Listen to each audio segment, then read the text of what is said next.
L'idée de progrès est une idée qui naît en gros au siècle des Lumières et qui va vraiment s'épanouir au 19e et au 20e siècle, à tel point que, en 1933, l'exposition internationale de Chicago titre Un siècle de progrès.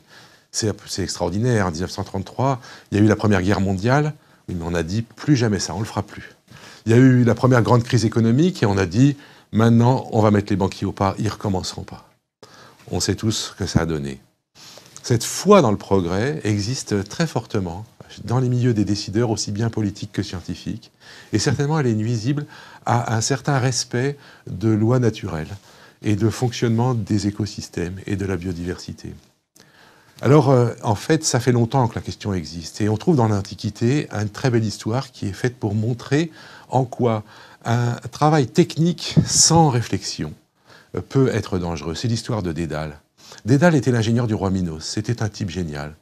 Et du coup, eh bien, on venait lui demander des tas de services.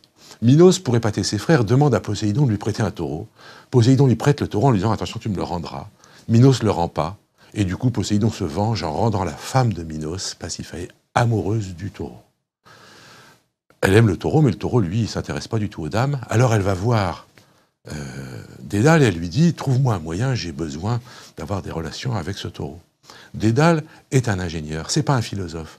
S'il avait été un philosophe, il lui aurait sûrement dit « Attention, tu sais, ça pose des problèmes, des choses comme ça, etc. » Mais comme c'est un ingénieur, eh bien, il fabrique une vache en bois, il met Pasiphaë à l'intérieur, le taureau n'y voit que du feu, il copule avec la vache en bois et donc avec Pasiphaë, et naît le premier être hybride dans le genre, donc un être hybride entre un taureau et une femme, et c'est le Minotaure. Le Minotaure est un être hybride donc monstrueux, et il est très dangereux. Alors on appelle Dédale, on lui dit « Bon, maintenant, occupe-toi du Minotaure, débarrasse-nous de cet animal ». Dédale ne trouve rien de mieux que de fabriquer son fameux labyrinthe pour enfermer le Minotaure, de manière à ce qu'il ne fasse plus trop de mal. Le Minotaure est enfermé dedans, c'est déjà pas mal, mais il mange quand même chaque année un certain nombre de jeunes, et on appelle Thésée à la rescousse pour venir tuer le Minotaure. Thésée a de la chance, la fille de Minos, Ariane, est amoureuse de lui. Alors elle demande à Dédale, mais comment fera Thésée pour ressortir? Et Dédale lui donne le coup du fil. Donc Dédale aidant, Ariane donne une pelote de fil à Thésée, qui la déroule, qui tue le Minotaure, qui ressort. Thésée est un garçon terriblement distrait, ça coûtera la vie à son père plus tard, mais ça c'est une autre histoire.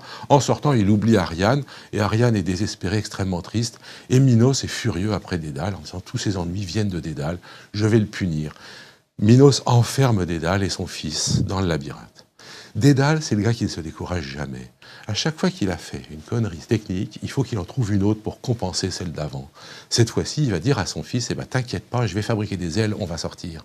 Il fabrique des ailes avec de la cire, et son fils Icare et lui s'envolent, et on connaît tous la suite. Icare va aller trop près du soleil, et va tomber, et Dédale passera le restant de ses jours à se lamenter sur la mort de son fils. On voit là comment, à partir d'une bêtise technique de départ, qui était simplement d'accéder à cette demande déraisonnable de Pasiphaë, eh bien, la puissance technique va chercher constamment à compenser les défauts de la puissance technique précédente pour arriver à une catastrophe finale. Espérons que l'humanité sera plus sage que ça.